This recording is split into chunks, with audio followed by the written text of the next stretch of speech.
Ions क्या होता है। एटम्स आप लोग देख लिए थे, आयंस हेडिंग बना देंगे, आयंस।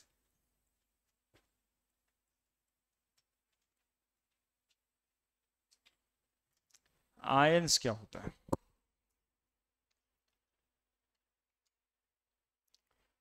चार्ज्ड एटम को आयन कहते हैं। नहीं, charged atoms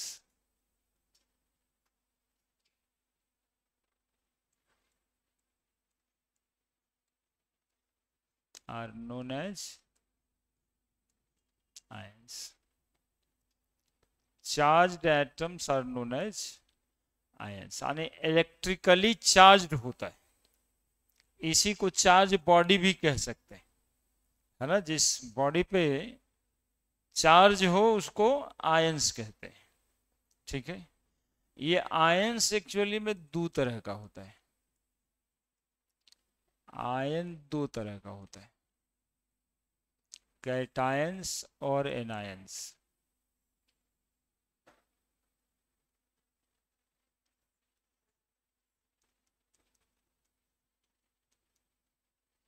cations, anions. Cations में टी जो देख रहे हैं आप, नहीं, कटा हुआ है ये टी, इसको थोड़ा सीधा करते हैं तो कैसा दिखाई दे रहा है। बस इतना ही बात है। पॉजिटिव चार्ज आयन, है ना, इसमें खुद ही लिखा हुआ है, कंफ्यूजन का कोई जगह नहीं है। Positive charge ion called as cation, भूलना ही नहीं। अब कोई कंफ्यूजन नहीं कि पॉजिटिव होता है कि नेगेटिव होता है। Positive charge ion, positive charge ion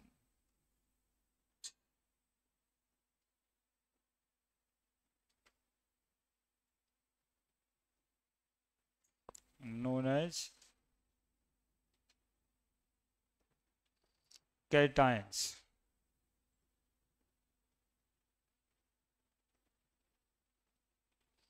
negative charge ion called anion. जब कैटायन पॉजिटिव चार्ज हो जाएगा तो एनायन क्या हो जाएगा, नेगेटिव, है ना, negative charged ions.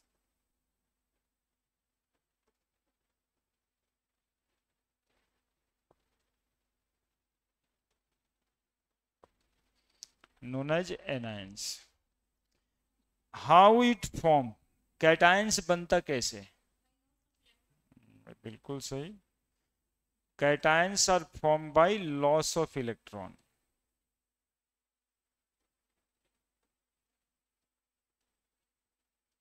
Cations are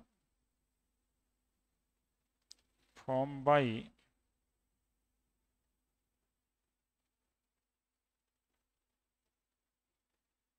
loss of electrons।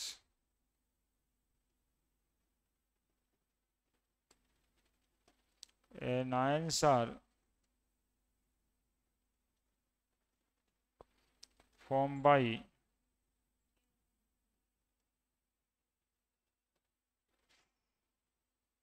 gain of electron।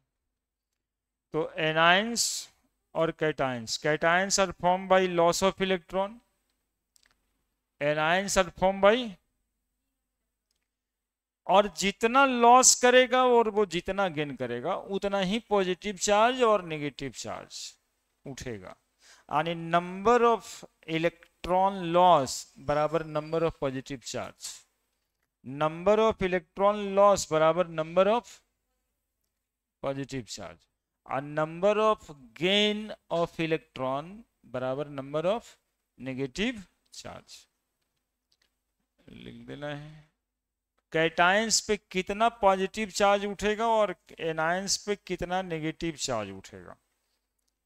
तो नंबर ऑफ पॉजिटिव चार्ज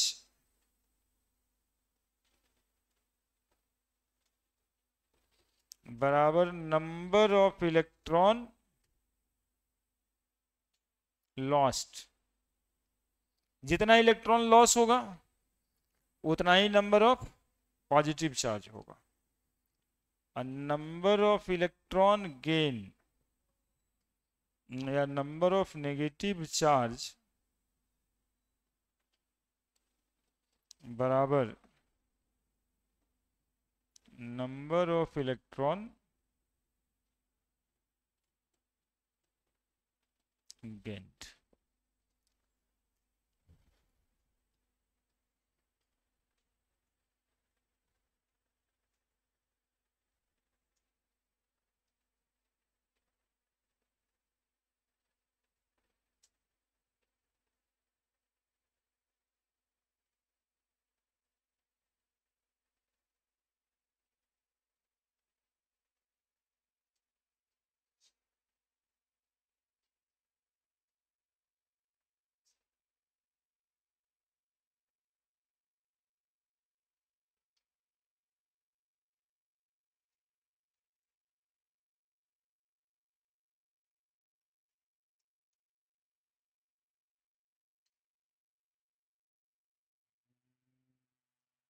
जल्दी से लिख दीजिए।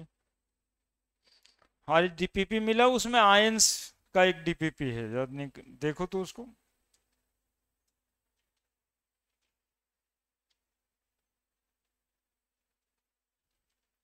नंबर ऑफ पॉजिटिव चार्ज बराबर number of electron lost, number of negative charge बराबर नंबर ऑफ इलेक्ट्रॉन गेन।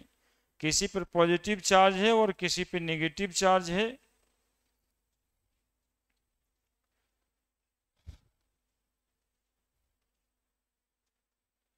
ठीक है। Ions दो तरह का होता है, एक कैटायंस और एक एनायंस। पॉजिटिव चार्ज आयन को कैटायन कहते हैं, नेगेटिव चार्ज एनायन को, मतलब नेगेटिव चार्ज आयन को। कितना कैटायन बनता कैसे है, तो cations are form by loss of electron, anions are form by gain of electron. Cation पे नंबर ऑफ पॉजिटिव चार्ज कितना होगा तो नंबर ऑफ इलेक्ट्रॉन जितना लॉस्ट होगा, और एनायन पे नंबर ऑफ नेगेटिव चार्ज कितना पड़ेगा जितना नंबर ऑफ इलेक्ट्रॉन गेन होगा। क्लियर है। अब देखिए, ये जो नंबर ऑफ इलेक्ट्रॉन लॉस और गेन होता है ना, इसका एक कॉन्सेप्ट होता है कि क्यों किसी एटम से इलेक्ट्रॉन लॉस होता है और क्यों किसी एटम से इलेक्ट्रॉन गेन होता है। थोड़ा सा समझने वाली बात समझना, वो तो याद रखने वाली बात थी। अब जैसे हम देखते हैं कि सोडियम एक एटम है, इसका इलेक्ट्रॉनिक कन्फिग्रेशन देखते हैं तो 281 होता है, 281। अब सोडियम के बाहरी वाले ऑर्बिट में कितना इलेक्ट्रॉन है, और सारे एटम चाहता है कि आउटर मोस्ट ऑर्बिट में 8 इलेक्ट्रॉन पूरा हो। इसलिए सोडियम क्या करेगा, तो एक इलेक्ट्रॉन का लॉस करेगा, और सोडियम जब एक इलेक्ट्रॉन का लॉस करेगा तो एक पॉजिटिव चार्ज पड़ेगा। सोडियम का कॉन्फ़िगरेशन 281 है और सोडियम प्लस हो गया तो इसका 28 हो गया, ऑक्टेट पूरा हो गया। ठीक है। इसके लिए हम लोग कहेंगे एक इलेक्ट्रॉन लॉस करेगा, यानी वैलेंसी इसकी एक होगी।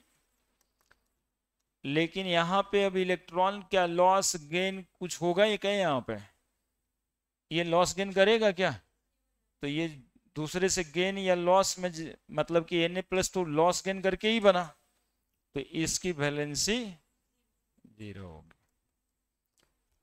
ठीक है। हाँ, और पूछे इसका वैलेंस इलेक्ट्रॉन कितना होगा तो 8 ही कह देंगे, जबकि इसका वैलेंस इलेक्ट्रॉन 1 होगा। ये तो वैलेंसी और वैलेंस इलेक्ट्रॉन का, उसके भी डिफिनेशन हम लिख देते हैं। वैलेंस इलेक्ट्रॉन 1 होगा, और लेकिन इसका वैलेंस इलेक्ट्रॉन तो 8 ही होगा ना, यही ना पढ़े हैं आउटर मोस्ट ऑर्बिट में, तो इसके आउटर मोस्ट ऑर्बिट में तो 8 इलेक्ट्रॉन है। ठीक है। अब आपको देखना यहां पर यह है कि इस सोडियम में 281, इसमें 28, किसकी संख्याएं कम गई, इलेक्ट्रॉन्स के, है ना। ये इलेक्ट्रॉन था ना 281, इसमें 11 प्रोटॉन है और 11 न्यूट्रॉन, नहीं 11 प्रोटॉन है और 11 इलेक्ट्रॉन है। तो ये इलेक्ट्रॉनिक कन्फिगरेशन था, तो इलेक्ट्रॉन की संख्या कितनी हो गई इसमें, यानी इसमें नंबर ऑफ इलेक्ट्रॉन कितना है, जबकि इसमें नंबर ऑफ इलेक्ट्रॉन कितना है, एक इलेक्ट्रॉन घटा, एक इलेक्ट्रॉन घटा, इलेक्ट्रॉन की संख्या सेम नहीं होगी। कैटायन का इलेक्ट्रॉन की संख्या एटम के कंपैरिजन में कम होगा। ठीक है। अब एक और बात, इसमें यदि पूछा जाए कि प्रोटॉन और इलेक्ट्रॉन्स में कौन ज्यादा कम कौन कम, तो नंबर ऑफ प्रोटॉन ज्यादा, नंबर ऑफ इलेक्ट्रॉन्स है, number of proton is greater than number of electrons, है ना। कितना नंबर ऑफ प्रोटॉन ज्यादा, तो वही पॉजिटिव चार्ज बता देता है। एक प्रोटॉन ज्यादा है इलेक्ट्रॉन से, एक प्रोटॉन ज्यादा है, जिस पे 2 पॉजिटिव चार्ज पड़ेगा उसमें 2 प्रोटॉन ज्यादा हो, 3 पॉजिटिव चार्ज पड़ेगा 3 पॉजिटिव चार्ज पड़ेगा, इसीलिए पॉजिटिव चार्ज ऊपर पड़ता है कि कितना प्रोटॉन ज्यादा है उसमें। ठीक है, क्लियर है।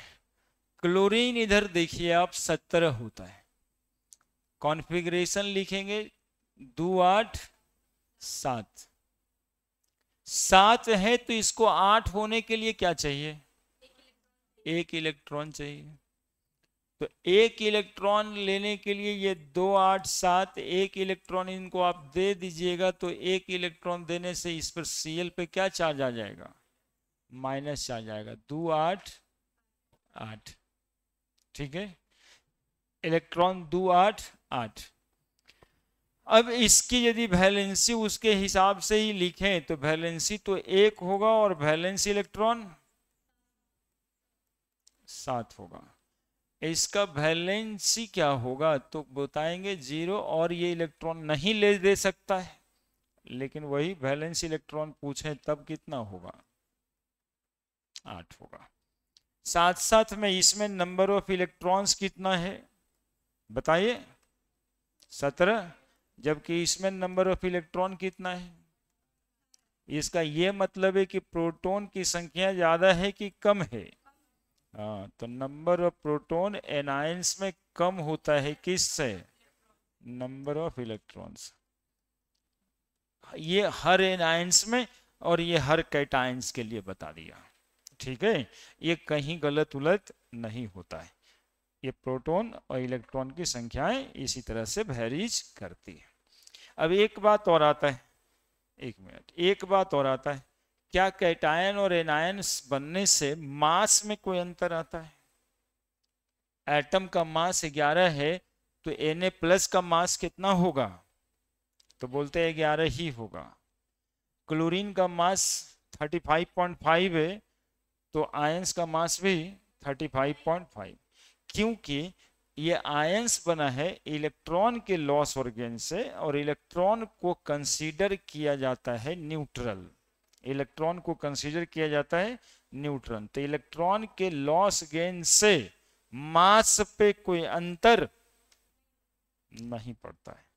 तो एटम का जो मास होगा वही मास, हाँ वही मास एनायंस का होगा। अब प्रोटॉन को हम लोग घटा बढ़ा नहीं सकते, न्यूक्लियस के अंदर होता है, हाँ फिजिबल नहीं है। ठीक है, मास of ion, mass of ion दोनों बात के लिए, कैटायन और एनायन दोनों के लिए, mass of ion remain unchanged, remain same as mass of atom, same as mass of atom. क्यों दिमाग में आए, तो since it form by loss gain of electron और electron considered massless, and electron considered massless।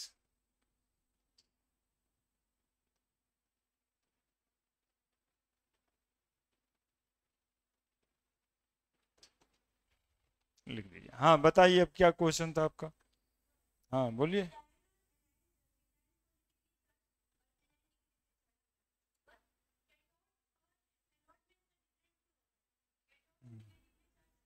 हम्म, हम्म।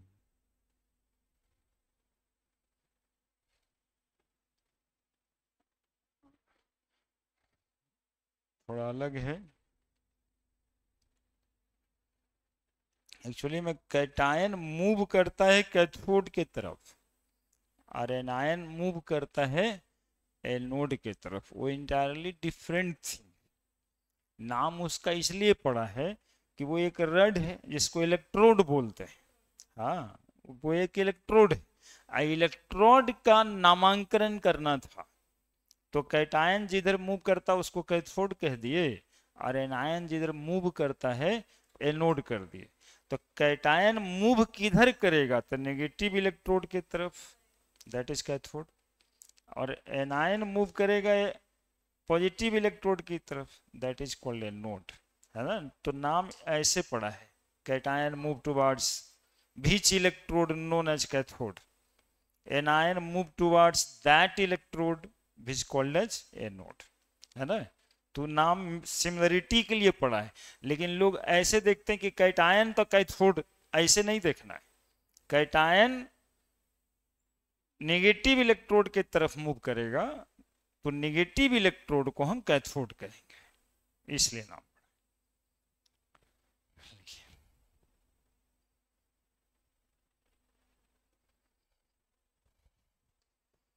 लिखिए कुछ कुछ।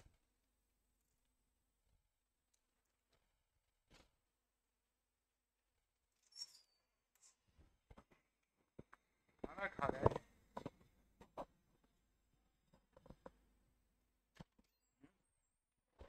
खाना नहीं खा।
कैटायन जो बनाएगा उसको इलेक्ट्रो पॉजिटिव और जो एनाइंस बनाता है उसको इलेक्ट्रो नेगेटिव कहते हैं। है ना, ये बात भी कहीं पे लिख लेना। सोडियम को कैसा एटम कहेंगे, इलेक्ट्रो पॉजिटिव।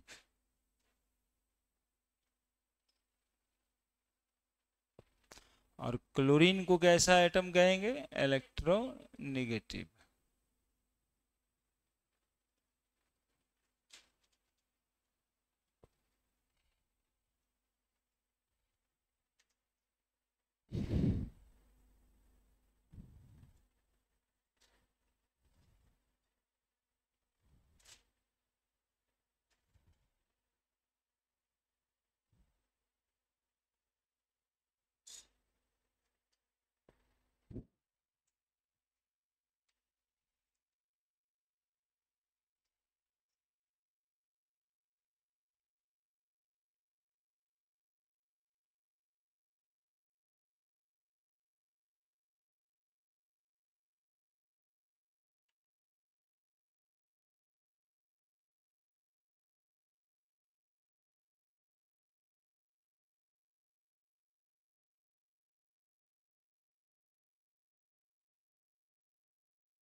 लिख दिए? किसी बात में कोई समस्या नहीं ना?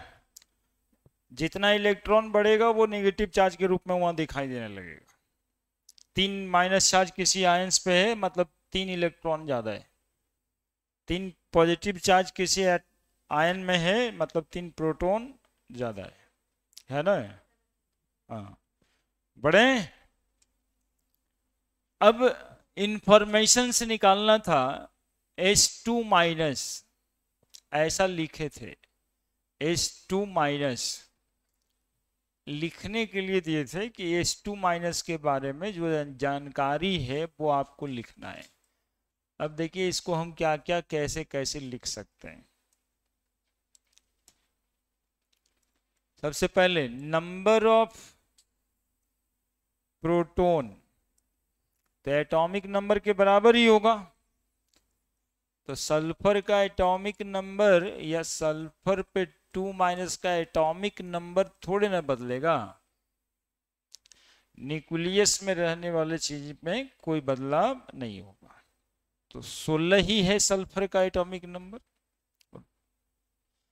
Number of proton, number of proton, proton की संख्या 16, लेकिन इलेक्ट्रॉन की संख्या कितनी? इलेक्ट्रॉन की संख्या कितनी? 16 तो है प्रोटॉन के बराबर इलेक्ट्रॉन, और 2 माइनस, तो 16 और 2 18। इस बात को समझे अभी पढ़ने के बाद।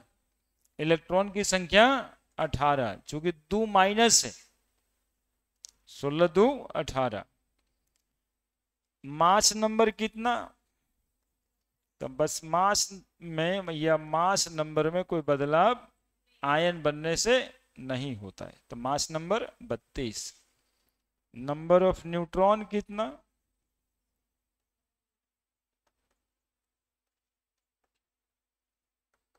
32 माइनस बराबर 16।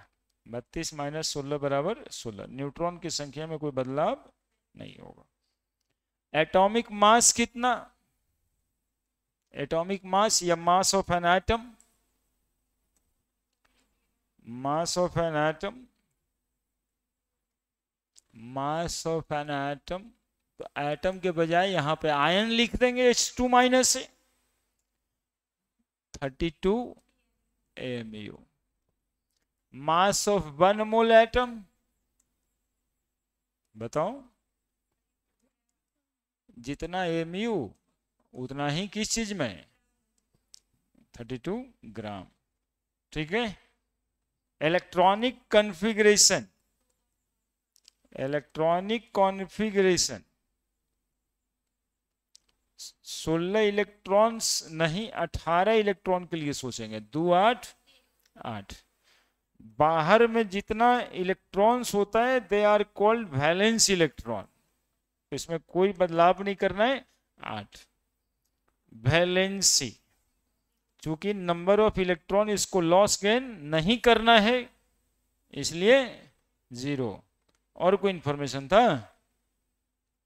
Group number, period number ions का नहीं होता है, क्योंकि पीरियोडिक टेबल में तो एटम प्रेजेंट है ना। सल्फर का होगा H2 माइनस का ग्रुप नंबर और पीरियड नंबर नहीं होगा। There are no place of ions in the periodic table. Ion रखने का कोई जगह नहीं है, एटम रखने का जगह है। क्या देखिए कहीं कहीं पर कोई चूक हुआ है कि सब सही लिख दिए थे आप लोग? है ना? हमने तो पहले से मतलब कि रेंडमली ये सब में गलतियां होने के लिए दिए थे कि कुछ इधर उधर होगा तो फिर हम बताएंगे। है ना? गलतियां होता, इलेक्ट्रॉन की संख्या गलती होता, मास नंबर में कोई बदलाव आप कर देते, न्यूट्रॉन्स वगैरह में बदलाव करते, ये सब में कोई बदलाव नहीं है। तो कहां पे बदला? आयंस में, एक वैलेंसी में और एक इलेक्ट्रॉन की संख्या में। बाकी सब कुछ तो सेम ही था। तो होता भी यही है। एटम्स आयंस में सिर्फ अंतर इलेक्ट्रॉनों की संख्याएं में ही होती है और कुछ में नहीं। ठीक है।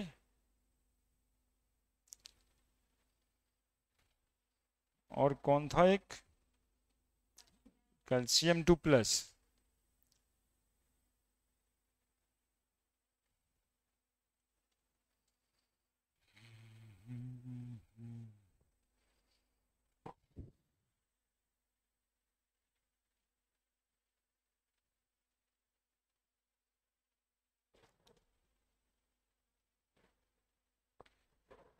इतना यदि इंफॉर्मेशन सारे केसेस में जाता है तो समझिए कि काम हो रहा है केमिस्ट्री की तरफ, है ना।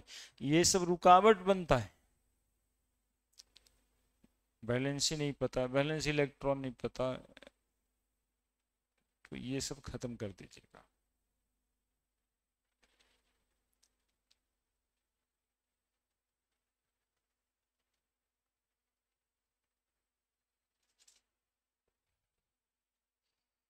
एक और है बताना हमें, लिखिए लिखिए।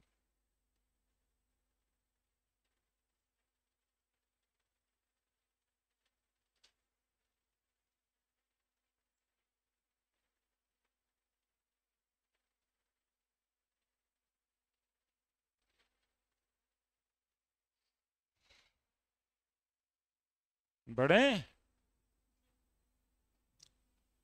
दूसरा था कैल्शियम पे 2+, नीचे 20 होगा, ऊपर 40। इससे क्या क्या इंफॉर्मेशन आपको मिलता है? तो इसके एटॉमिक नंबर, जिसको हम लोग Z भी लिखते हैं, 20। Number of proton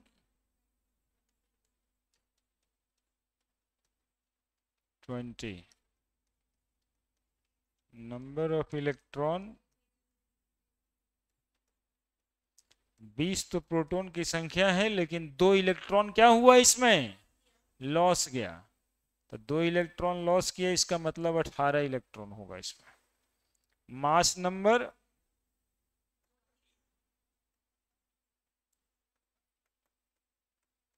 40। ठीक है, mass number 40। Number of neutron 40 minus 20, 20 ही, यहाँ पे कोई अंतर नहीं है। और क्या लिखते हैं बताओ? नंबर ऑफ न्यूट्रॉन लिखे। इलेक्ट्रॉनिक कॉन्फ़िगरेशन क्या होगा इसका? इलेक्ट्रॉनिक कॉन्फ़िगरेशन 2 8 8 8 16 2 18, 20 होता तो अंतिम में 2 होता, है ना। 20 होता कैल्शियम का इलेक्ट्रॉनिक कन्फिग्रेशन 2 8 8 2। यही 2 इलेक्ट्रॉन है जो कि लॉस हुआ है। और बताओ electronic configuration 2 8 8। Valence electron 8। Valency, valency अब कहां से लाएं इसका? इसको इलेक्ट्रॉन लॉस गेन नहीं करना, इस स्टेबल हो गया, ऑक्टेट पूरा कर लिया। कैल्शियम होता तो वैलेंसी 2 होती, है ना। कैल्शियम होता तो वैलेंसी 2 होती। और क्या ही लिखना है? मास ऑफ 1 आयन, तो मास बदलेगा नहीं, यही मास नंबर को एमयू में लिख देते हैं सीधा। मास नंबर को ही एमयू में लिख देते हैं तो मास ऑफ 1 आयन हो जाता है। मास ऑफ 1 मोल आयन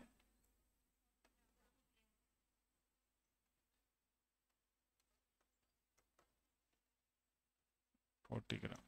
उतार दीजिए, लिख दीजिए जल्दी से।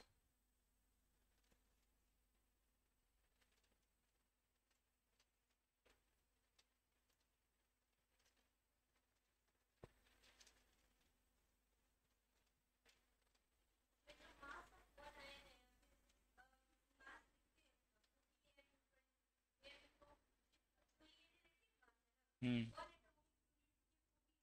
हम्म रिलेटिव मास ही है ये mu, और ये मोलर मास है 40 ग्राम।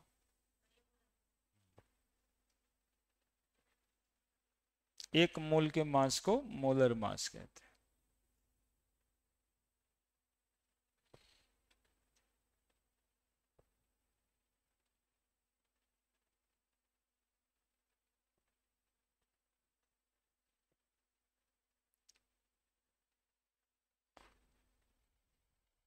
कुछ एटम ऐसे होते हैं जिसकी वैलेंसी वेरिएबल होती है, पता होगा तुम लोगों को।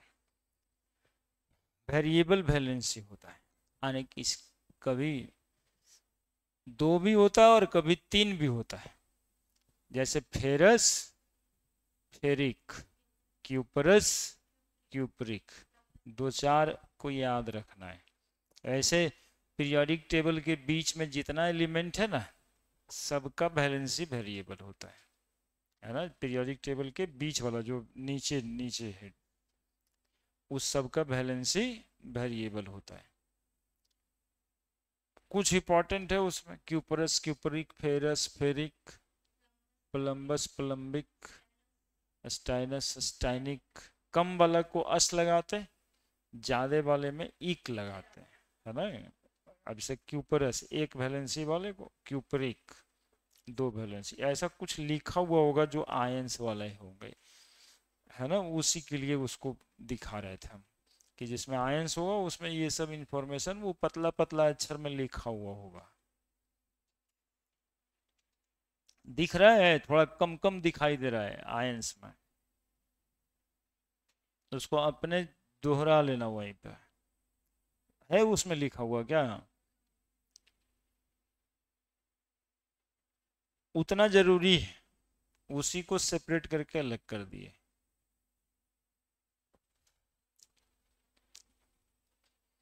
दिखाई दे रहा है लिखा हुआ। देखें कौन कौन सा लिखा हुआ है, इतना से काम हो जाएगा ना।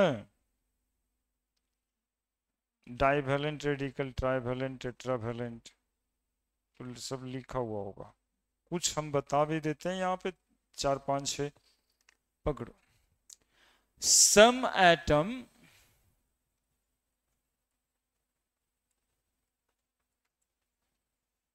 shows variable valencies, है ना। that is also shows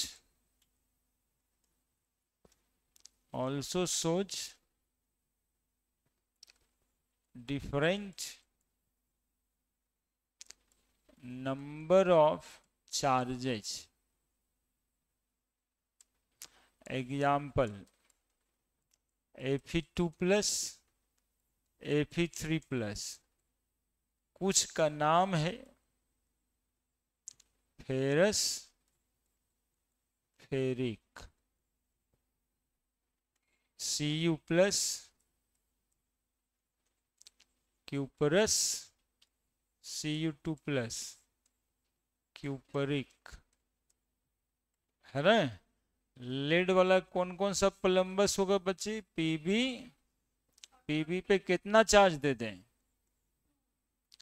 PB पे 2 प्लस प्लम्बस, और कितना प्लस?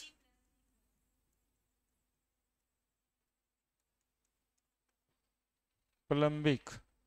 हमको सही नहीं लग रहा है। पीबीओ, प्लम्बस ऑक्साइड, है ना। अब Pb2O3 कैसा ऑक्साइड? प्लम्बिक ऑक्साइड। इसी से पता चल जाएगा जब कंफ्यूजन हो तुमको। ऑक्सीजन पे -2 चार्ज होता है तो लेड पे +2 चार्ज, है ना। कैंसिल हो गया, -2 +2, -2 -6 हो गया, Pb2 +3, है ना। तो प्लम्बस, प्लम्बिक ऑक्साइड, +2 होगा प्लम्बस और +3 होगा प्लम्बिक, है ना। तो ऐसे करके आप ध्यान में रख भी सकते हो रटने के बजाय। FeCl2, FeCl2 को क्या बोलते हैं? Ferrous chloride. और FeCl3 ferric chloride.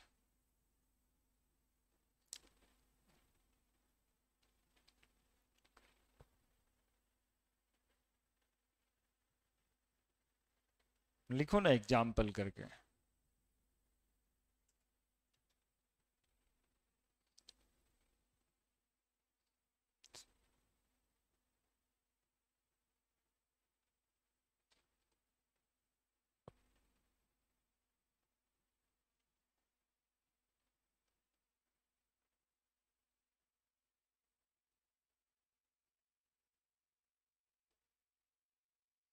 CuCl cuprous chloride, CuCl2 cupric chloride.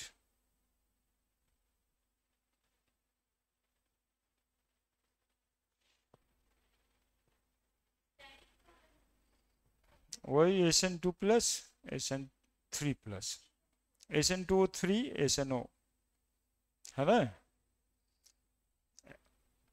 Confusion हो तो कोई ना कोई एक ठो मॉलिक्यूल का सहारा बना दो तो याद रहेगा। ऐसे अकेले थोड़ा सा दिक्कत हो जाता है कि 4 प्लस।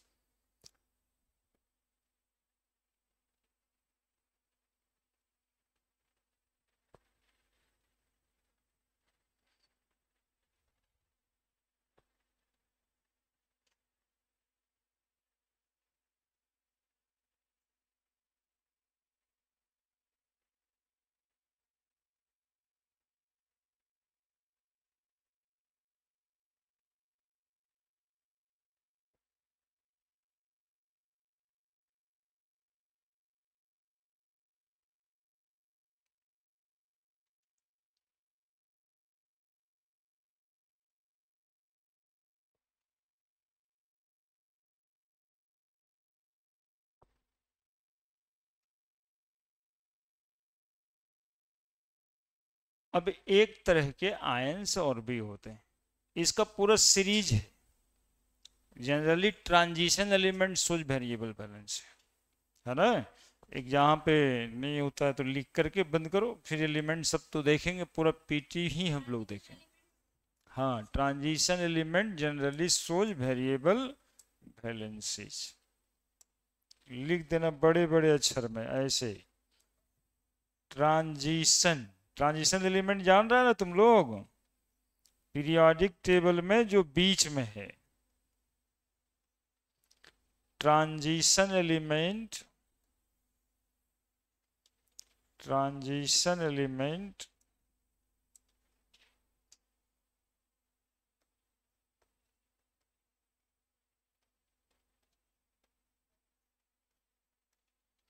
shows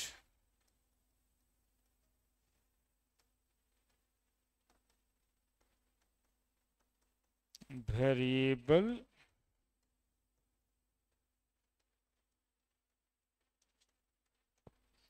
valencies, है ना। तो वेरिएबल ऑक्सीडेशन नंबर, ठीक ना। एक लिस्ट दे दें, देखो दे देते हैं, एक लिस्ट दे देते हैं। ट्रांजिशन एलिमेंट सोच वेरिएबल बैलेंसी,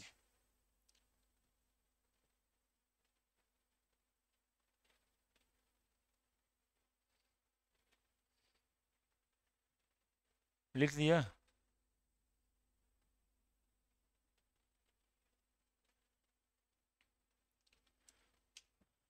देखो ट्रांजिशन एलिमेंट किसको कहते हैं, मेन बात यहाँ पे ये आता है। साइंस ये लेने लायक है। और फिर तिजोरी हाफ राफ कर दिया।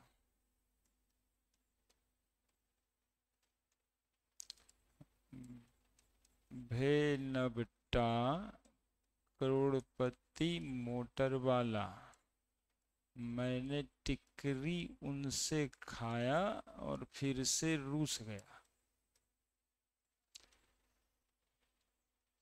करुणा ईरानी,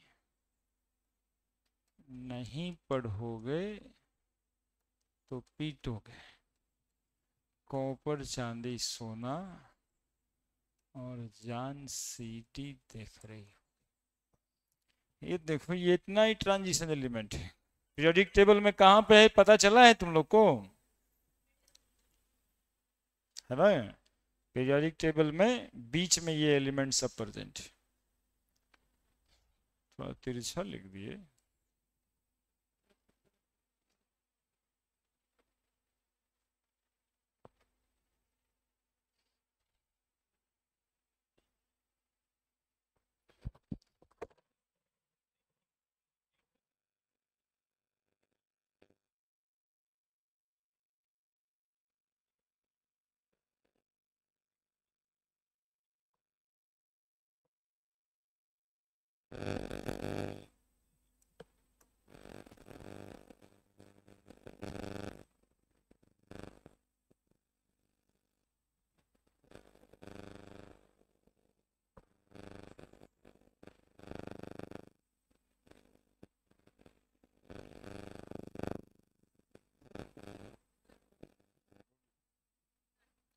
बोलिए।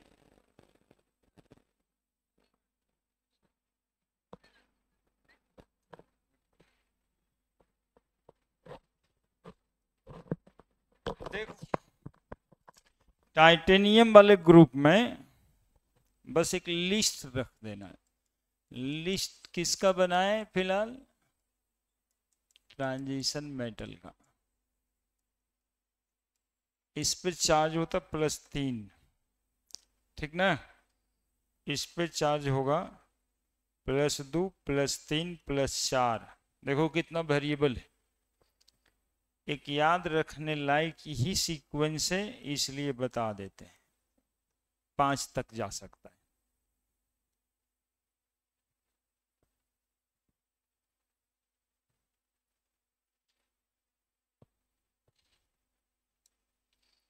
+2 +3 +4 +5 +6, +2 +3 +4 +5 +6 +7। डरेगा ना? नहीं, डरना नहीं कि इतना सारा कुछ हो गया तो डरना लगेगा। अभी जानना ही पड़ता है। सीक्वेंस में याद रहेगा कि पहला वाले का 3 बताए सर, फिर 2 3, फिर 1 बढ़ गया 2 3 4, फिर 1 बढ़ गया 2 3 4 5, फिर बढ़ गया 2 3 4 5, फिर बढ़ गया। मतलब समझ रहे हैं हम क्या कह रहे हैं? मैग्नीज पे +2 भी हो सकता, मैग्नीज पे +3 भी हो सकता, मैग्नीज पे 4+ भी हो सकता, मैग्नीज पे +5 भी हो सकता, मैग्नीज पे +6 भी हो सकता, मैग्नीज पे इतना वैरी करता ऑक्सीडेशन नंबर। ठीक है, ये ट्रांजिशन एलिमेंट का। फिर आयरन का +2 +3, रेयर का भी प्लस चार्ज होता है, और फिर ये सब का भी इसी तरह से +2, इसका +1 +2, इसका सिर्फ +2। यही इतना सा लिस्ट हो गया। वेरिएबल वैलेंसी समाप्त है ना? आपसे सवाल पूछता है कि Mn2O7 में मैग्नीज पे कितना चार्ज होगा? तो देखो, मैग्नीज की वैलेंसी 7, तो यहां पे मैग्नीज पे +7 चार्ज है ना? समझ रहे हैं मेरी बात? अब इतना समझदार है तो जरा बता दो, CrO3 में क्रोमियम पे कितना चार्ज है? +6 है। यहाँ पे क्रोमियम पे चार्ज है +6। जानते हो कैसे? क्योंकि ऑक्सीजन पे कितना होता है? -2 होता है एक एटम पे। तो -2 × 3 -6, तो क्रोमियम पे +6 देंगे तब ना न्यूट्रल होगा। क्रोमियम पे +6 चार्ज है इसमें, है ना? तो ये सब तो केमिस्ट्री, यही सब दिमाग लगाना है। सब एक ही हिसाब से तो होता नहीं, ये सब होते रहेगा। लेकिन किस किस एलिमेंट का वेरिएबल वैलेंसीज होगा, वेरिएबल चार्ज हो सकता है मेटल का, तो ये इतना बात है ना, याद करा देंगे। ये सब बहुत आसान है। साइंस ये लेने लायक है, तिजोरी हाफ खराब हो गया। भे नब टा बोलते हैं इसको, करोड़पति मोटर वाला। मैंने टिकरी उनसे खाया, फिर से रूस गया। करुणा ईरानी बोली नहीं पढ़ोगे तो पीटोगे, बदले में दिया कॉपर चांदी सोना। फिर कहता जान सीडी देख रही होगी। अब इतना यदि बता देंगे तो अपने से लिखा भी जाएगा। लिखाएंगे, पीरियोडिक टेबल बताएंगे।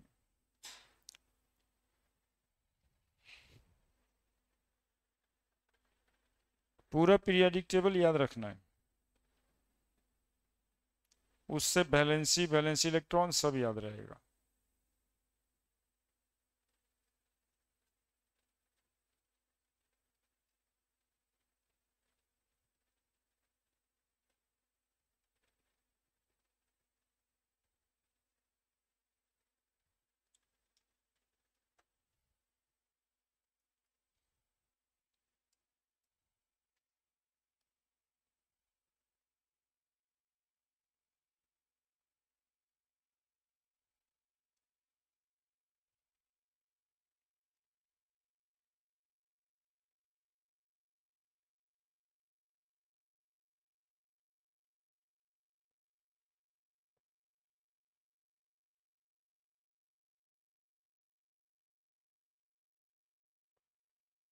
क्रम याद रखोगे तो याद रहेगा, एक एक करके याद नहीं रहेगा।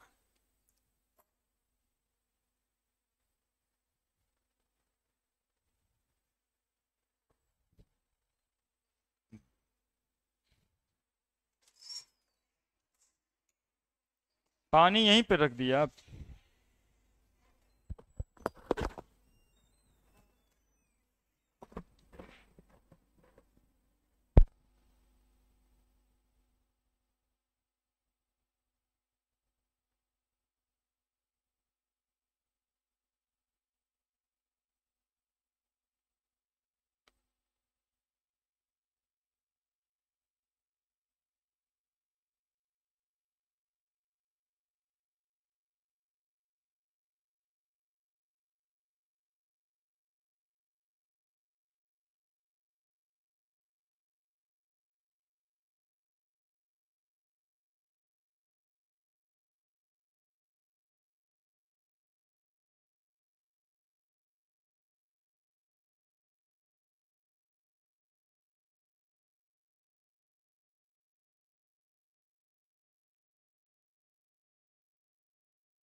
बोतल हटा लीजिए यहां से।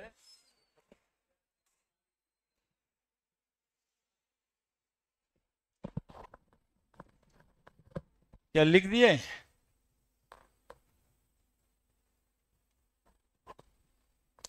समझ गए हम क्या समझाना चाहे आपको?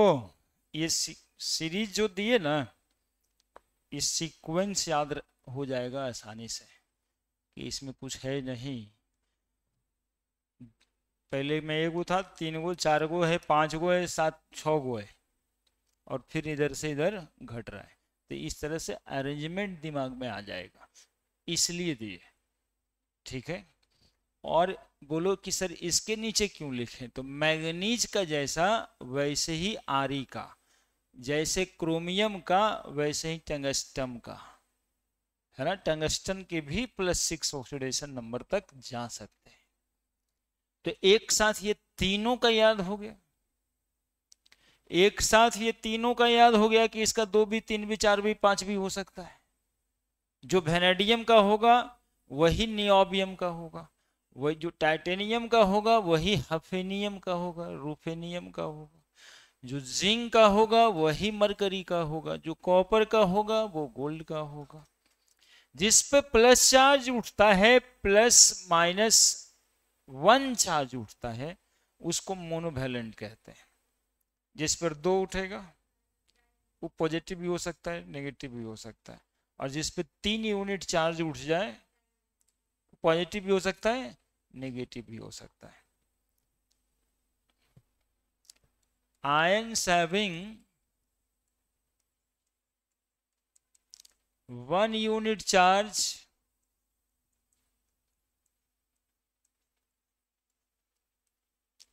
called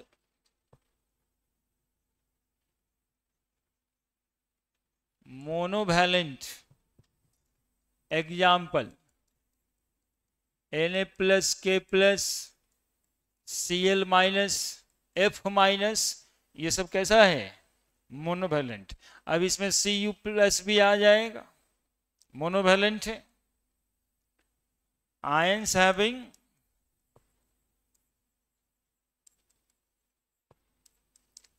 to unit charge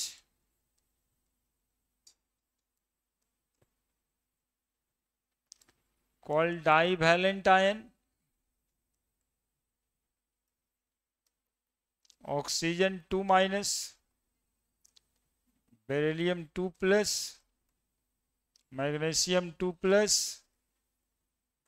sulfur 2 minus, calcium 2 plus.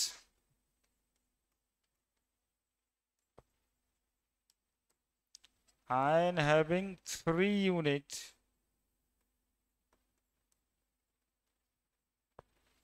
charge called trivalent.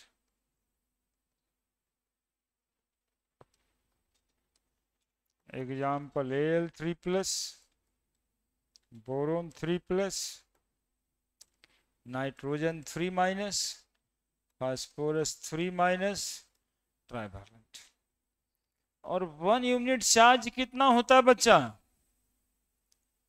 1 unit charge को कितना कूलम कहेंगे? क्योंकि चार्ज का यूनिट तो कूलम ही होता है. हाँ, 1 unit charge 1.6 into 10 to the power minus 19 coulomb, या 4.8 into 10 to the power minus 10 ESU है ना.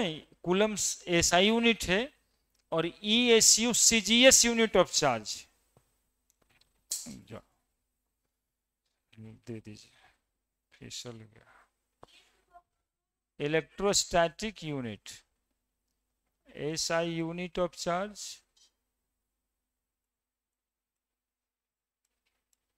और ESU का full form electro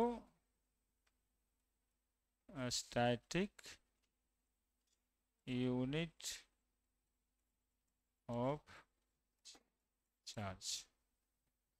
electrostatic unit of charge.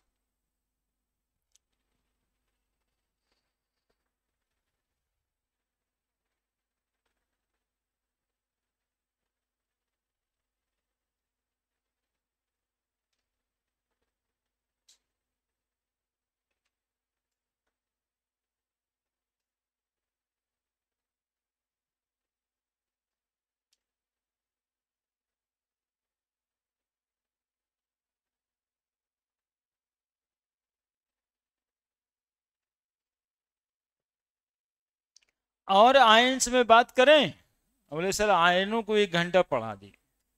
भाई कंपाउंड आयंस भी कुछ होता है ना. कुछ आयंस को हम लोग कंपाउंड आयंस कहते हैं. जो आयंस एक एटम से ज्यादा से बना होगा है ना, उसको हम लोग क्या कहेंगे? Compound ion. जैसे OH minus, CO3 2 minus carbonate ion, HCl, हाँ ClO3 माइनस. तो कंपाउंड आयंस भी होते हैं है ना. कंपाउंड आयन जनरली एनायंस ज्यादा होगा.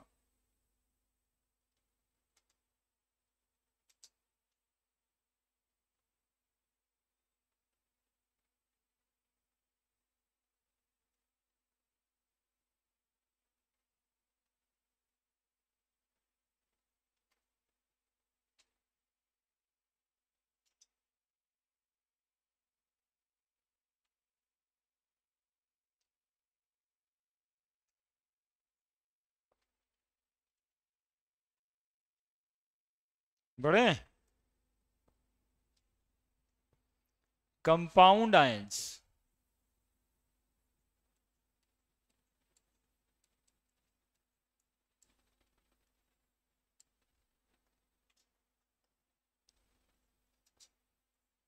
the ion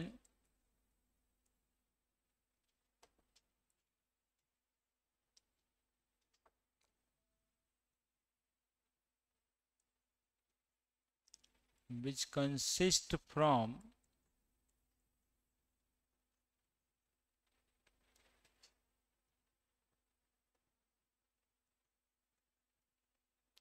more than one atom.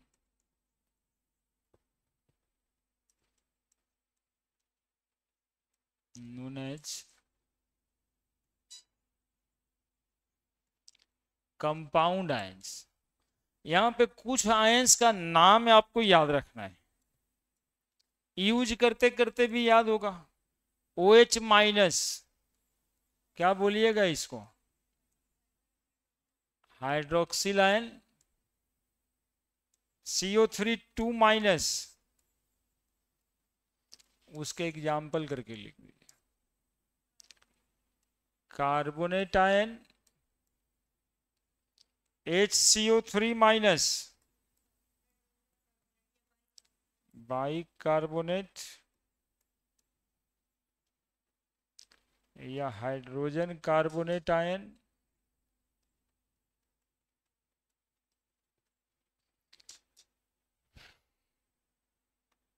PO4 3 minus,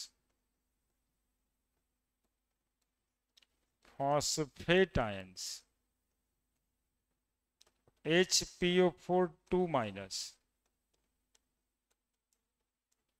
biphosphate या सिमिलरली आप कह सकते हैं hydrogen phosphate ion.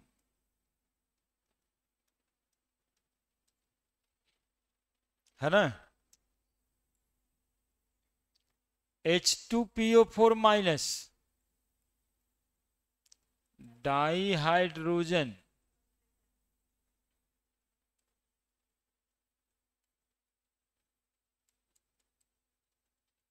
Phosphate ion. NO2 minus, nitrite ion. NO3 minus, nitrate ion. N3 minus, ये नाइट्राइड है, लेकिन ये कंपाउंड आयन नहीं है, एक ही एटम से बना है ना। N3 माइनस उधर लिखना है।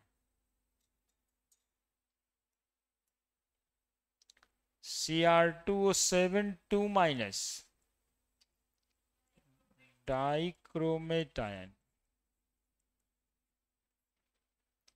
CrO4 2 minus, chromate ion.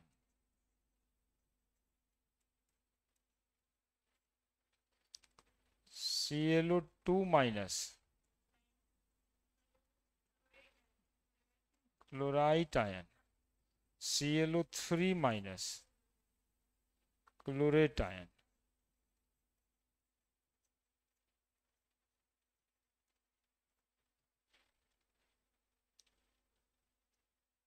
ये सब कुछ को ClO3 माइनस, वो कौन सा आयन है? Cn माइनस, हाँ, साइनाइड आयन।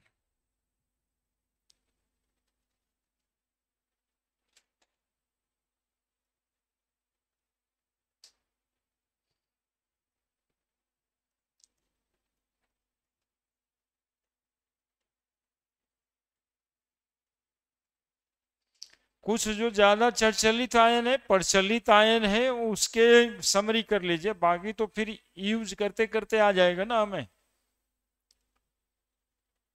अब जब आयंस जान जाते हैं ना हम लोग, मिनटू से की वैलेंसी पता हो जाता है, तो केमिकल फार्मूला भी लिख देते हैं उसी हिसाब से।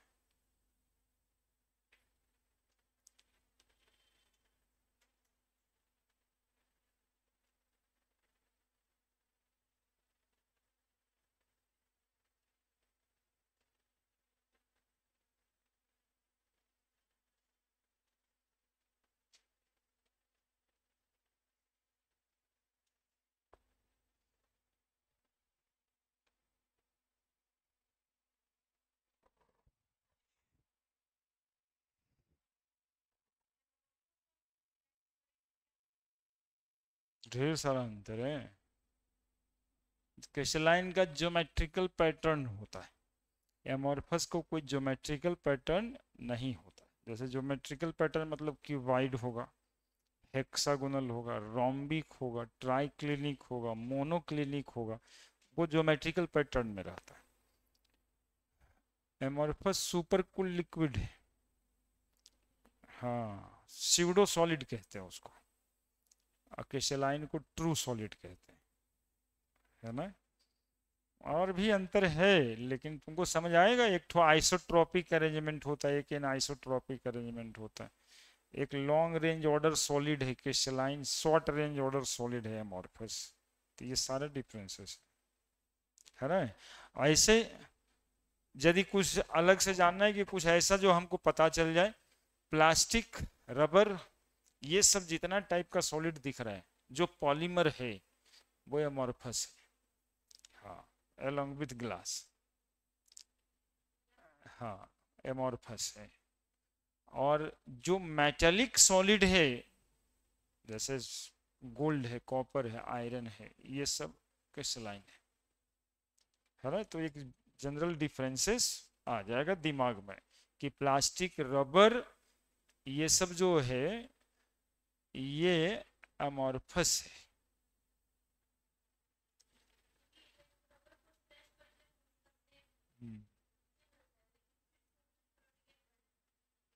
उसमें सल्फर रहता है इसके लिए। रबर का एक्चुअली में देखिए चेन होता है, ऐसे ऐसे ऐसे ऐसे ऐसे ऐसे, कार्बन कार्बन लिखा हुआ है। और दूसरा चेन ऐसे ऐसे ऐसे ऐसे ऐसे होता है। मान लो दो चेन है और ये दो चेन के बीच एक सल्फर लगा के दोनों को पकड़वा दिया है, ऐसे बॉन्डिंग करा दिए ऐसे। अब इसको इधर से खींचते तो खिंचा जाएगा और फिर वो सल्फर है जो दोनों को फिर अपने मेन पोजीशन पर ले आएगा। इसको कहते हैं cross linking, to chain cross link with sulphur. इस यही होता है रबर में, जिसके कारण उसमें इलास्टिक प्रॉपर्टी आ जाती है ना। और वैसे अमॉर्फस सॉलिड है, लिख दिया सब। अब केमिकल फार्मूला बना लो। केमिकल फार्मूला कैसे बनाते हैं, एक मिनट। जब हम केमिकल फार्मूला की तरफ जा रहे हैं तो वैलेंसी इलेक्ट्रॉन की डिफिनेशन लिखने का नाटक भी कर ही लेते हैं। और क्या, तुम लोगों को पता ही है, हमारे एंड से भी हो जाएगा। वैलेंसी, पहले वैलेंसी इलेक्ट्रॉन आपको आता है, आप बता सकते हो वैलेंसी इलेक्ट्रॉन किसको कहते हैं। Valency, the number of electron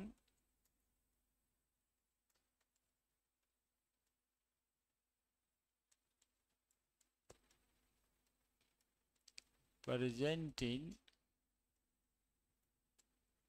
outermost cell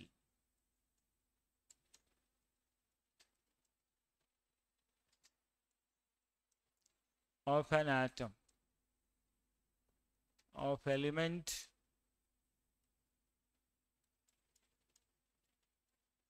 known as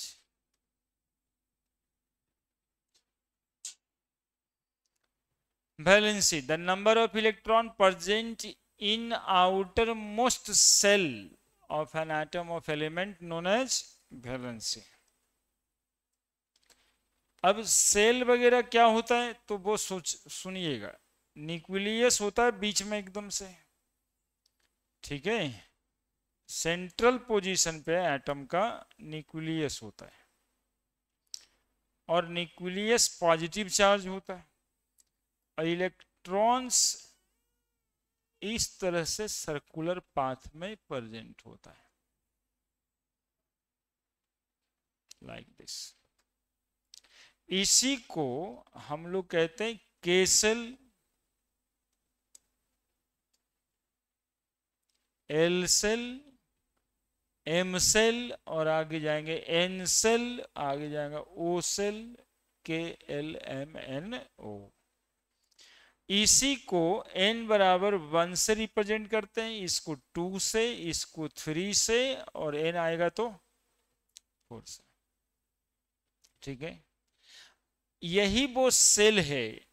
अब ये सेल जो है आउटर कहलाएगा, सबसे बाहर वाला आउटर तो उसी को कहते हैं।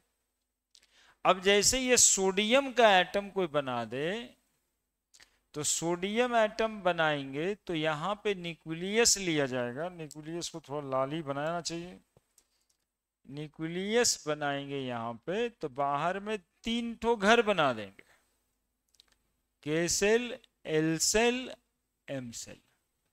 अब इसमें रहता है 2 इलेक्ट्रॉन, इसमें रहेगा 8 इलेक्ट्रॉन, इसमें रहेगा 1 इलेक्ट्रॉन। ऐसे ऐसे बना सकते हो इलेक्ट्रॉन, 8 इलेक्ट्रॉन, 1 2 3 4 5 6 7 8 इलेक्ट्रॉन, और सबसे बाहर में 1 इलेक्ट्रॉन। तो ये हो गया आपका ये। तो आउटर मोस्ट सेल में जितने इलेक्ट्रॉन की संख्या होगी किसी भी एटम ऑफ एलिमेंट का, उसको हम लोग क्या बोलेंगे, वैलेंस इलेक्ट्रॉन बोलेंगे। बस इतना ही तो बात है।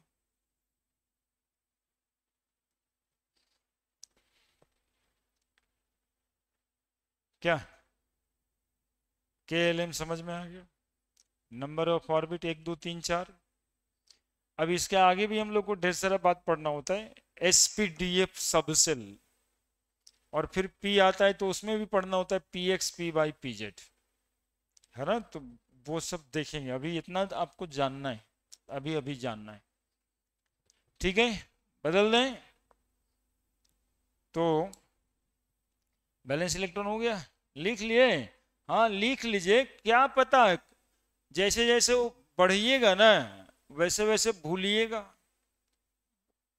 ये सब हो सकता है, इससे परहेज नहीं करा जा सकता है ना। पढ़ने में तो ठीक था, लेकिन बाद में पता नहीं क्या क्या क्या क्या हो गया, ऐसे होता रहता है।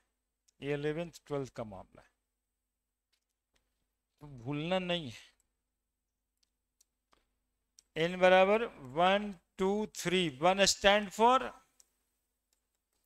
Stand for K shell, 2 stand for L shell, 3 stand for M shell, 4 stand for. अब कोई भुलावा के पूछे कि n बराबर 5 है तो क्या सेल नहीं होगा? बोले पूरा एबीसीडी का 26 अभी तो बचा ही है, तो के एल एम एन के बाद 5 है तो ओ होगा, है ना। 6 लाइएगा तो ओ के बाद पी आएगा, तो वो बढ़ता जाएगा, है ना। वो नहीं होगा ऐसा कुछ नहीं है। लेकिन अभी तक जितने एटम डिस्कवर्ड हुए हैं वो यहां तक में खत्म हो जाता है, वो 5वां अभी तक आया नहीं है। 4 ही में सारे इलेक्ट्रॉन को हम लोग रख देते हैं, लाइक दैट, ऐसे समझते हैं। अब 1 2 ये सब बहुत बढ़ता जाता है। के में कितना इलेक्ट्रॉन मैक्सिमम आप रख सकते हैं? 2 इलेक्ट्रॉन। एल में मैक्सिमम आप रख सकते हैं 8 electron.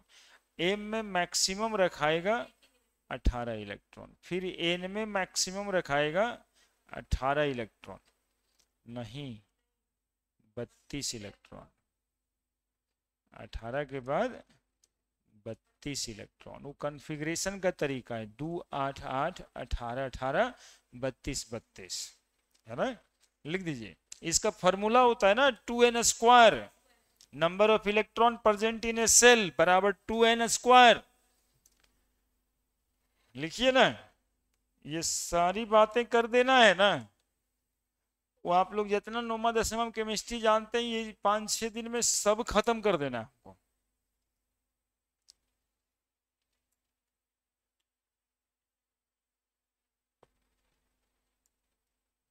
Number of electron in a shell बराबर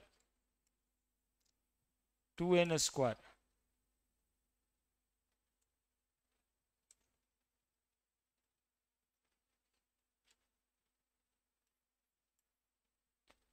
है ना।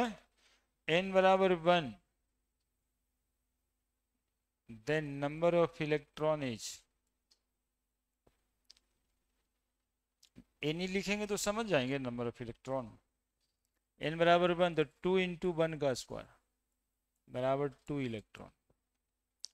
n बराबर 2 है ना, अब छोटा में k लिख देते हैं, समझ जाइएगा। n बराबर 2 तो l हो गया। नंबर ऑफ इलेक्ट्रॉन 2 गुना 2 का स्क्वायर, 2 दूनी 4 दूनी 8 इलेक्ट्रॉन। n बराबर 3, l के बाद m, नंबर ऑफ इलेक्ट्रॉन बराबर 2 गुना 3 का स्क्वायर, 3 तिया 9 दूनी 18 इलेक्ट्रॉन। n बराबर 4, m के बाद n, नंबर ऑफ इलेक्ट्रॉन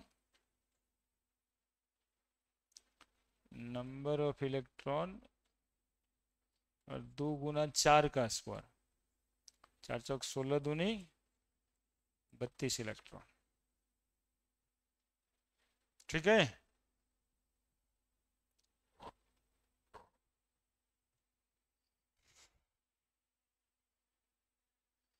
तो 32 के बाद क्या होगा? हाँ,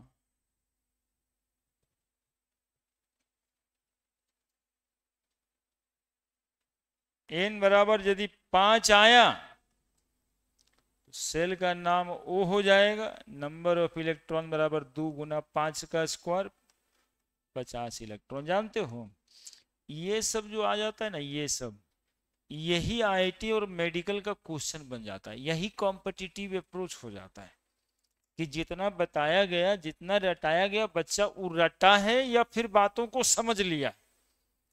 तो जब बातों को समझ लिया है तो वो एज्यूम कराएगा कि एक एटम डिस्कवर्ड हुआ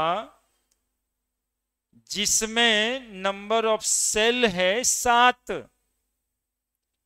तो बताइए उस 7वें सेल में इलेक्ट्रॉन की संख्या कितनी होगी, है ना। तो ये रीजनिंग टाइप क्वेश्चन बना दिया। तो 7 होगा तो 7 का स्क्वायर 49 इंटू 2, आपको जवाब है 98। ऐसे नहीं है कि तो सर हमरा पढ़े भी नहीं किए थे यार, हम तो जानते हैं बस 18 इलेक्ट्रॉन होता है 32 को, ये कहाँ से 50 को 98 को। ऐसे नहीं, बस यही फ्रेम आउट करना है कि बातों को इस तरह से बात चीज़ों को समझना है। हाल फिलहाल में आईटी का सवाल था ना, अभी तक हम लोग पढ़ते हैं सबसेल में SPDF, पूछ दिया कि एगो नया सब सेल डिस्कवर हुआ जी ऑर्बिटल 5G, कितना इलेक्ट्रॉन्स उसमें होगा। तो ये हो गया प्रॉब्लमेटिक, किताब में है ही नहीं था जी ऑर्बिटल कहाँ से आ गया। तो भाई SPDF है तो F के बाद G होगा, तो नया ऑर्बिटल डिस्कवर्ड होगा तो G आएगा। अब उसमें इलेक्ट्रॉन संख्या बताएंगे, है ना, SPDF करेंगे तब जाकर के वो, तो बस रीजनिंग टाइप सवाल है। तो उसी के कॉन्सेप्ट के हिसाब से यहाँ भी बता दिया कि यदि SPDF होगा तो G भी होगा। सिमिलरली के एलिमेंट तक होता है तो OP भी होगा ना यार, तो नंबर ऑफ इलेक्ट्रॉन उसी हिसाब से होगा।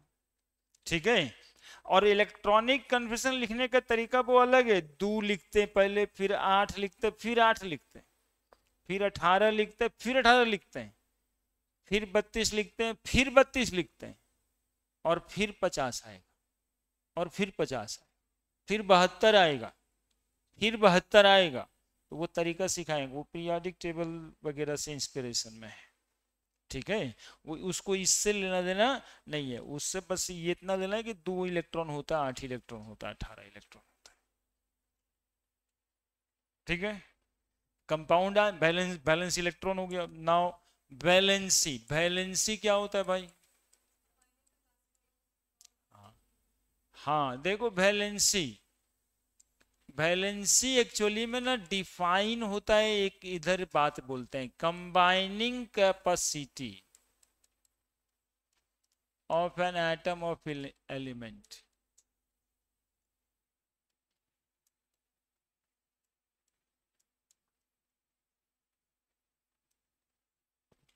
called as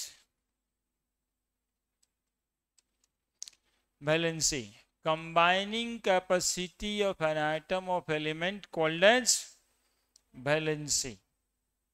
कंबाइनिंग कैपेसिटी, जानते हो हिंदी बोले, अच्छा लगेगा सुन के। वैलेंसी का हिंदी है संयोजकता। संयोजकता, अब स्पेलिंग शायद गलती हो सकता है ना। संयोजकता, जब पूरा और क आधा, पता नहीं, संयोजकता ऐसे अकता। ला तो हिंदी सीखना पड़ जाएगा, इसलिए डर से लिखते नहीं। कता ऐसे हो सकता है, वो हम कह रहे हैं कि उसमें डर हो सकता है। संयोजकता, ठीक है। और हिंदी में डिफिनीशन क्या है जानते हो? संयोग करने की क्षमता, बस इतना सा बात। संयोग करने की क्षमता, संयोग करने की क्षमता को संयोजकता कहते हैं। संयोग करना मतलब है कंबाइन करना, कि एक एटम कितने एटम से जुड़ेगा, एक एटम कितने एटम से जुड़ेगा, कितने एटम से वो कंबाइन कर सकता है, इसी बात को हम कहते हैं वैलेंसी। पर ये निकलेगा कैसे, न्यूमेरिक वैल्यू कैसे पता चलेगा? तो मेटल के लिए अलग से डिफाइन हुआ, नॉन मेटल के लिए अलग से डिफाइन। मेटल के लिए डिफाइंड है कि जितना इलेक्ट्रॉन लॉस कर देगा अपने ऑक्टेट को पूरा करने के लिए, वही इसकी संयोजकता होगी, वही इसकी वैलेंसी होगी, ठीक है। तो for metal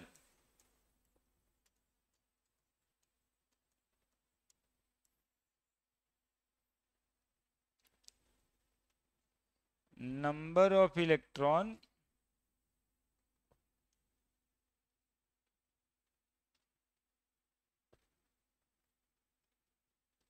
which lost by an atom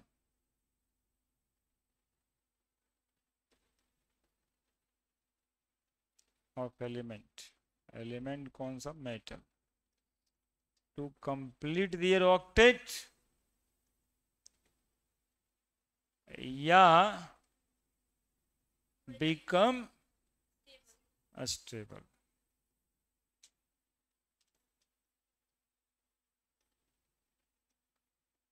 known as their valency।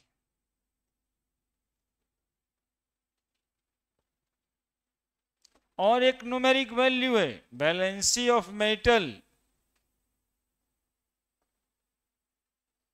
बराबर ग्रुप नंबर। इलेक्ट्रॉन लॉस ऊपर में लिख दिए, loss by an atom of element. Group number जितना होता है ना किसी एटम का, यदि वो मेटल है तो जितना ग्रुप नंबर है वही उसकी वैलेंसी है।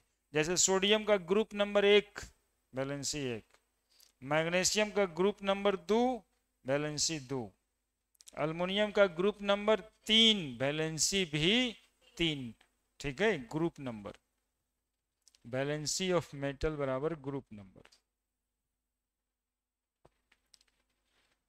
और वैलेंसी नॉन मेटल का अलग से डिफाइन किया है, उसमें है number of electron that gain by an atom of element to complete, हाँ, टू बिकम, वही कंप्लीट योर ऑक्टेट और बिकम स्टेबल। और नॉन मेटल की वैलेंसी 8 माइनस ग्रुप नंबर, ठीक है।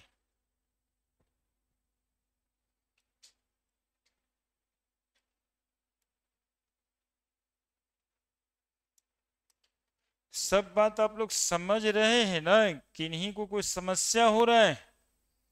हम तो पढ़ाते कुछ है नहीं, हम तो लगता है वैसे कह देते हैं सिर्फ आपको। तो ये समझना है और वो क्वेश्चन बनाना है, और वो क्वेश्चन अभी नहीं बनेगा तो कभी नहीं बनेगा, उसको छोड़ना ही नहीं है कि अच्छा बाद में बना देंगे तो आसान है, ऐसे नहीं करना है। उसके लिए बाद में वक्त ही नहीं आएगा, वो इसी वक्त का है, वो यही पढ़ते रहेंगे कि आगे कुछ पढ़ेंगे। ऐसे सोचना है।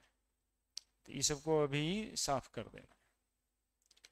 आज पीरियोडिक टेबल वाला जो होगा उसको रहने दीजिएगा तो रहने दीजिएगा। पहले वो एटम आयंस वाला होगा और फिर वैलेंसी और वैलेंस इलेक्ट्रॉन वाला भी होगा, वो 2 पेज कर लीजिएगा, ठीक है, फॉर नन मेटल। और वैसे तो ऊपर में सब लिखा हुआ है, उसी से तो आपको बनाना है, तो पढ़ पढ़ के बनाइए, रुकना नहीं। थोड़ा फ्री है अभी इसलिए थोड़ा ज़्यादा ही क्वेश्चन दे देते हैं कि जब बनाते रहेगा, थोड़ा बिजी रहेगा। और इस संडे को थोड़ा आप लोग का एक क्लास हम लगा देंगे संडे को, ठीक है। घर जाने वाले ना हैं, इस संडे को 9 से 11 एक क्लास लगा देंगे, थोड़ा बढ़ जाएगा। सैटरडे को तो पढ़ाएंगे ही, संडे को एक क्लास और लगा देंगे, ठीक है।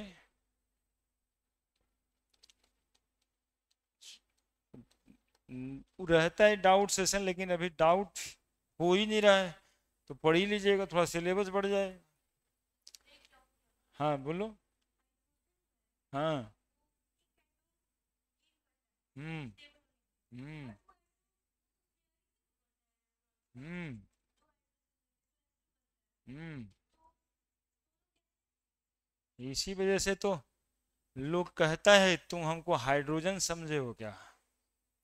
वो गेनो करता है, लॉसो करता है और शेयर भी करता है। नहीं, कार्बन भी कुछ कुछ करता है। जैसे वो मेटल के साथ मेटल कार्बाइड बनाता है, उस समय मेटल लॉस करता है, वो कार्बन गेन करता है। मतलब एक लाइन में कुछ कह देना पढ़ाई नहीं है, हो सकता है। चीजें क्या है देखते हैं, ऐसे समझना बातों को ही पढ़ाई है, ठीक है। अब कार्बन ऐसा नहीं है, तब हमारे लेवल में हम नहीं कह सकते, है ना। हम कह सकते हैं, तुम तो जानते हो कि ऑक्सीजन इलेक्ट्रॉन गेन ही ना करेगा, कभी जानते हो कि लॉस भी कर सकता है, लेकिन हम जानते हैं कि उसको लॉसो करा देंगे, है ना। तो इसलिए किसके साथ क्या करेगा ये सब देखते रहना है, ठीक है। हाइड्रोजन का प्रॉपर्टीज है कि वो मेटल की तरह, सोडियम की तरह इलेक्ट्रॉन लॉस कर देता है, क्लोरीन की तरह इलेक्ट्रॉन गेन भी कर लेता है, और कार्बन की तरह इलेक्ट्रॉन शेयर भी कर लेता है।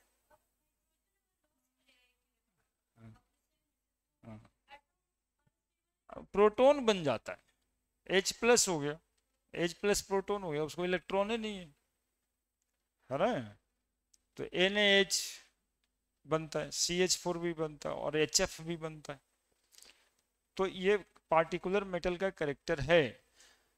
पहले पीरियोडिक टेबल में वो एनामोलस बिहेवियर था, शायद 10वां में पढ़े हो। हाइड्रोजन को सब रखा यहाँ पे फ्लोरीन क्लोरीन वाले ग्रुप में, फिर कहा कि नहीं वहां नहीं, ये लिथियम सोडियम वाले ग्रुप में। अभी नया नया पेटी बनता है ना, हाइड्रोजन वहीं दिखाना ना यहाँ दिखाना, बीचे में रख देता उसको।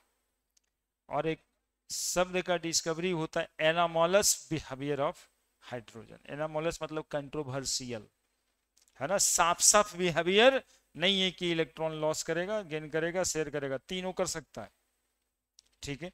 तो बाकी एलिमेंट में भी कुछ कुछ एक आध जगह पे ऐसा होता है। हाँ, अब जैसे OF2 एगो मॉलिक्यूल बन जाता है, जो आप अभी नहीं जान रहे लेवल में। अब वो सब जान करके अभी थोड़ा सा दिमाग को बोझिल भी नहीं करना है, जहां पे वो बनने लगेगा वहां बता देंगे, ठीक है। अभी यहाँ पर देखना, ऑक्सीजन जो है इलेक्ट्रॉन लॉस कर रहा है, फ्लोरीन जो है गेन कर रहा है ना। कंसेप्ट है कि इस जंगल के हम 2 शेर होता है, तीसरा तो होता नहीं। शेर तो 2 ही ठो है, तो दोनों शेरे हैं एक साथ, दोनों गेने करने वाला है, तो अब कंपैरिजन होगा कौन ज्यादा। तो कहा फ्लोरीन ज्यादा, तो फ्लोरीन ले लेगा, फ्लोरीन ले लेगा तो ऑक्सीजन देगा, ठीक है। तो इस टेम्परेचर वगैरह नॉर्मल बिहेवियर नहीं है। चलिए इसको मिटाइए, इसको लिखिए, जल्दी से खत्म करें बात।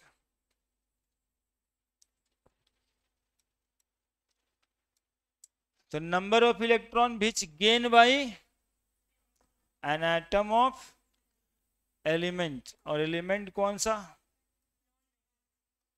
Non metal.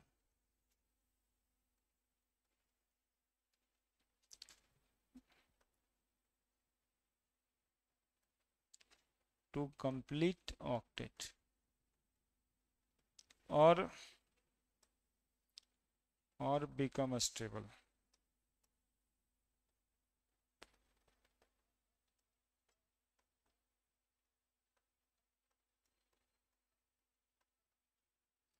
known as their valency।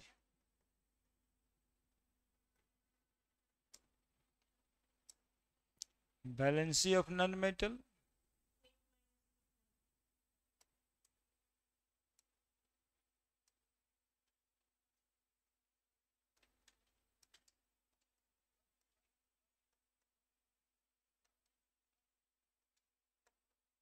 Eight minus